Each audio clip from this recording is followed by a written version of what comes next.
Senator Jerome Gedeon. Pleasant good afternoon to you, Mr. President, and colleagues, both independent and government senators. Again, I want to thank God for the opportunity granted me to stand here this afternoon to, as the old people would say in the communities, to share my little 5 cents on the motion before us. In a very special way, I watched and listened very carefully, and I'm a little bit disappointed. It has nothing to do with the borrowing at this moment, but I'm just a little disappointed in the fact that today marks a very, very important day in the lives of one of our very, very important sectors in our country, and that is our fishermen. Today is Fishermen's Feast, and this sector, Mr. President, is very, very close and dear to my heart. Reason being, many of my relatives, uncles are fishermen. Also, I have had my fair share of fishing. Yes, I have had my fair share of it, and I enjoyed it when I had the time. So, Jodia, moi vle souhaiter tout pêcheur cette ici bonne fête pêcheur. Moi savent c'est peut-être dimanche, je peux aller à l'église et me fête la dimanche, mais Jodia c'est joie. So moi vle souhaiter tout pêcheur cette ici, en particulier pêcheur d'Henry. C'est là moi lever au sable en mer, moi aille en mer, moi édi canot, moi laver canot, moi faire toute bagaille qui a parti à pêcher, à faire commission ba yo pour aller en mer. So moi ni droit dire pour dire moun ko obéisse. Moun ko c'est Jimoa. Moun ko John Cox. Moun ko Fouchette. Moun ko Kouli. Oui, c'est non nous pas crier en lettre. So yo connaître non yo. Non, yo connaître non. Moun ko Kouli. Moun ko Tihoul. Moun ko ils sont de la pointe. Toutes ces moun ça n'a souhaité yo bonne fête pêcher. Et moi je suis content si moi te donne aujourd'hui, moi je laisse sable avec yo car au type pression et ka enjoy kono.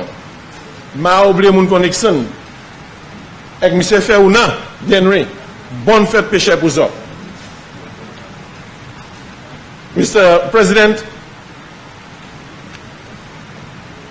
I will anchor and I will also say the very same that has been said here this morning and this afternoon.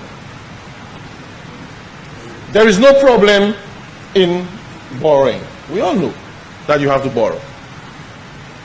I mean, my learned independent senator knows all the economic jargon, and I can't go in there.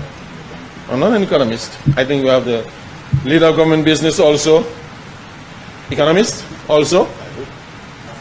And you may know all the jargons, although you have not convinced me as yet in your interpretation, and explanation of this borrowing, but I will take it. I will give you your due honor. The question remains, why and for whom? It's a simple question. And that is simple logic. You go, you have a family. Dad decides he wants to go for a loan. He has a responsibility to explain, because it's going to impact the family in any way, right?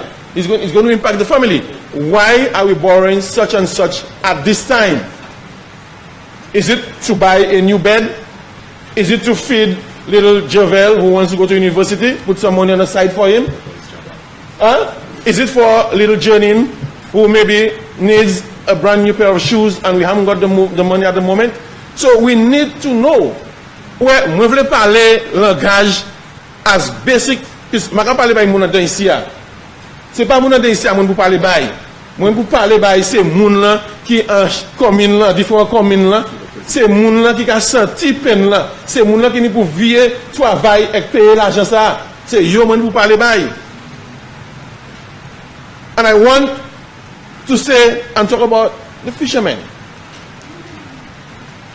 Puis l'argent nous va prêter aujourd'hui à pêcher ni pour payer à dans rivière.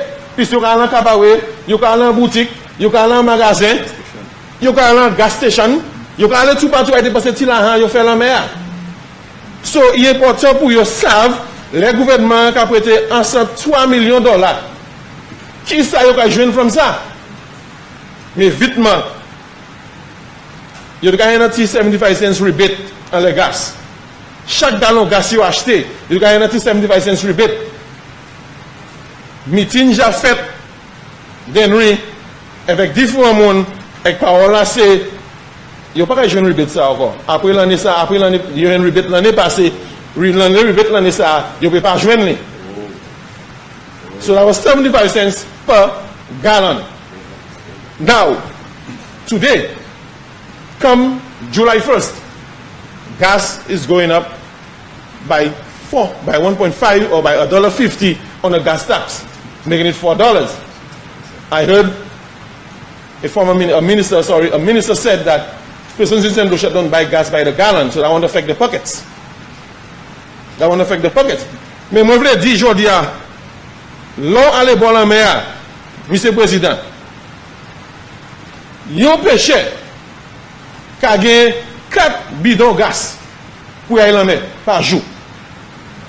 4 bidons de gaz, ça, il donne between 20 et 25 gallons de gaz pour chaque bidon de gaz. 4 bidons de gaz. L'on check ça, 150 more on every 20 gallons they buy. I'm just looking at 20 gallons. 150 more.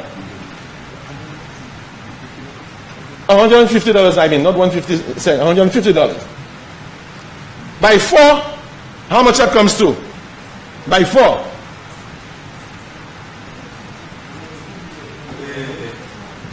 Understand? No, I have it there. I have my figures. Don't you worry. I have my figures. 150.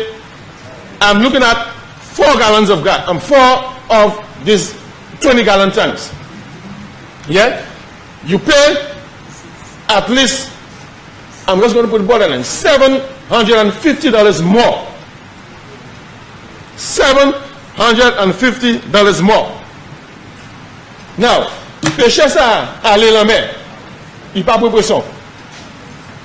Il pas pour pression. Il n'est pour joindre alors extra après, il n'est pour gagner 80 gallons of gas.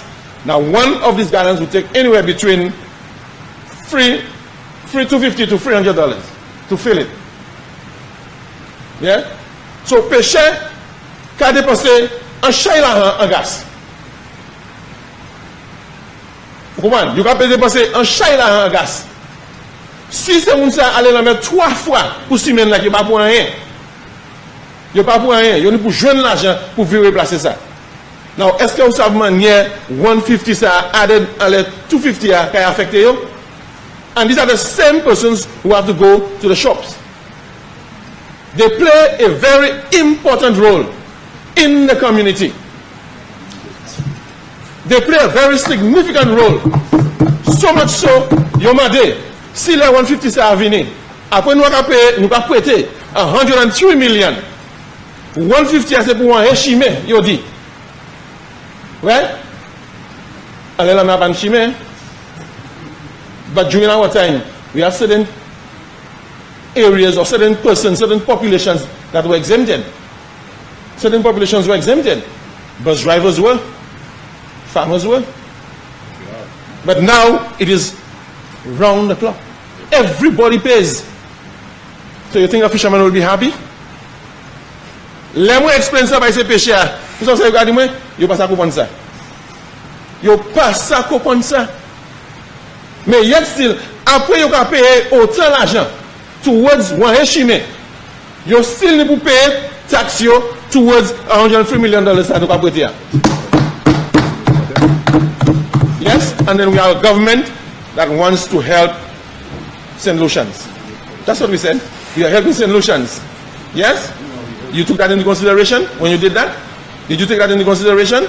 Did you remember the fishermen, the farmers? You remember them? So, Mr. President, I am saying today, there's no problem in borrowing. Absolutely no problem. That's part of government's function. To run its affairs, we have to borrow. But we have our concerns. We have our concerns, and we have to share the concerns, because at the end of the day, it's not only the 17 plus 11 paying. It's not only the 17 plus 11. It's the entire population. The entire population. And I'm not going to go into programs that were cut off from them and how they're going to meet to pay this debt. Pas poche we sorti, a poche malewe, a poche wisha. So when we borrow, and we borrow to cater only for a certain strata of society, we borrow for a certain strata of society, what happens to those who are at the bottom? Do we think of the bottom-up approach? As to your bottom-up approach to development, do we have a bottom-up approach to development?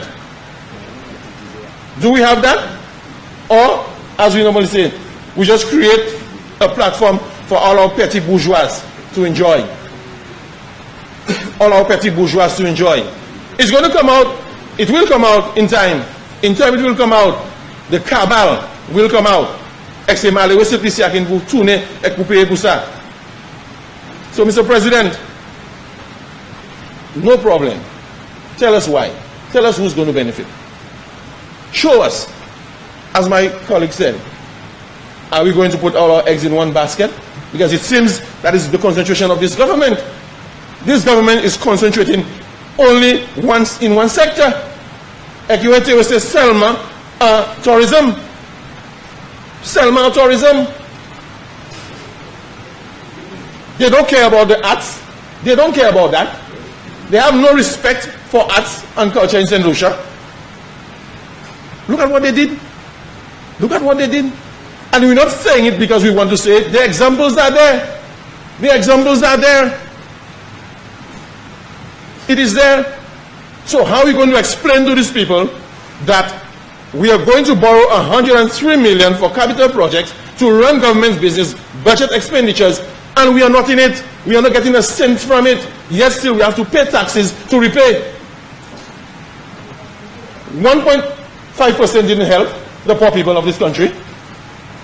Go to the supermarkets and they will tell you the 2.5, sorry, thank you for your correction, sir. The 2.5 reduction didn't help the poor. And it was well said. It was well said in this house, in this honorable house, that we know that the lower class will not benefit from it because those persons have no rooms renting. And if you don't have rooms renting, it's persons with rooms and office spaces and big buildings are the ones who benefit from it. When they go and get the numbers and they go get all the concessions and all the discounts and all the things. So, Mr. President, I'm not concerned about borrowing. I'm concerned about my people in St. Lucia. That's what I'm concerned about. The people of St. Lucia and how will it benefit the people of St. Lucia. And I know putting it in tourism will not benefit everybody in St. Lucia or the poor persons in St. Lucia. Because as we said, when all safety nets are broken, when everything goes haywire, you at work in a tourism will not help your child in Denry. You talk about the after-school programs and all of this by the security minister. But security minister, you should know, that's exactly a copy and paste. You know that, and yesterday we paid Ernst & Young and this money to do it, to copy and paste. You know that. You're talking about social programs, after-school programs. All of this was there. It was there. We had coaches, even on Saturdays, coaches were on the playing fields with our children, grassroots programs. It was there. It was there. You tell me you're going to enhance it, I don't have a problem. If you're going to enhance it, tell me how you're going to enhance it. Tell me how you're going to enhance it. But don't come and repeat the same thing that you know that's been done. How are you going to enhance it? How will that 103 million benefit those persons down there? How is it going to benefit us? Because at the end of the day, they are the ones are part of it who has to work to help. We have to work to help to pay the 103 million. So don't tell me it's not important to know why we are borrowing 103 million. It's important. It's important. Because in the budget, 10 million is set aside. Yeah? 10 million is set aside for audio labs and CHCTI. 10 million. Would that money just come by waving a wand and it's going to come into government coffers to pay? No. It is money that we're going to borrow to pay. We're going to borrow to pay it. And who's benefiting? In whose pockets is going? In whose pockets? So we need to understand that. Don't want to make it look as we are stupid and we cannot ask questions. We have to ask the necessary questions. We have to ask the necessary questions. And it's your responsibility to answer. It's your responsibility to answer because it's your government, your budget. Okay? It is there. It is there. I don't know where. You tell me where it is. So, Mr. President, I am asking pertinent questions. I'm asking questions that concerns the people of this country. The people of this country. And so, as our dear Senator Security Minister said, he will continue to ask questions, he will continue to say things, and so I will continue to say it, I will continue to ask questions too. I will continue to ask questions in this honorable house, because it's my responsibility to answer. When I leave here and I go down to Dennery, persons will ask me, and I have to answer. I'm not usurping my authority. I'm not usurping my authority. I know my place. I know my place, and I have always accepted my place. I am never one to fight for what I don't have or what I don't earn. I know my place, and I know it very well. You understand? But I'm a Denerian by birth. I am a Denerian by birth, and Denerians, I run for the politics. Denerians will ask me questions just as they will ask Esther, they will ask me. And I have a responsibility to answer to them. You understand? So don't make me feel as if I have no place. Moi c'est Jean Dennery, pas Stéphane. Est-ce que c'est Jean Vini? Moi c'est Jean Dennery. Senator, so, you speak to the chair, sir. So, Mr. President, we need to understand that when we ask questions, we have to answer. The powers that be need to answer. We said we are not going in the rancor of the lower house. We said in a precedence in the upper house, and we want to maintain that precedence. And that is how we are standing to make our contribution.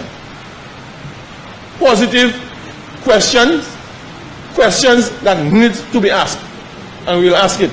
In any forum, I will ask it. So, Mr. President, I need to know that the poor persons that are quickly becoming a thing of the serious problem or problematic presence in this country. The poor people are becoming a serious problem in the nook and cranny of this country. We need to address them. We need to know what is it in this $103 million for them. We need to know. And I will still continue to ask. It's like, I don't care what you say, leader of government business, I will continue to ask. It is my prerogative and it is my place. So, Mr. President, I want to say that St. Lucians are waiting patiently. St. Lucians, especially those persons who are cut off the breadline, they are waiting. They need to hear, they need to know, they need to see. And if they cannot get a piece of the pie, just as in the gala dinner, every St. Lucian needs a piece of St. Lucia, and they need to effectively feel comfortable in their island, St. Lucia. And so, Mr. President, I may have more to say, but I'm going to stop there for time being. Thank you very much.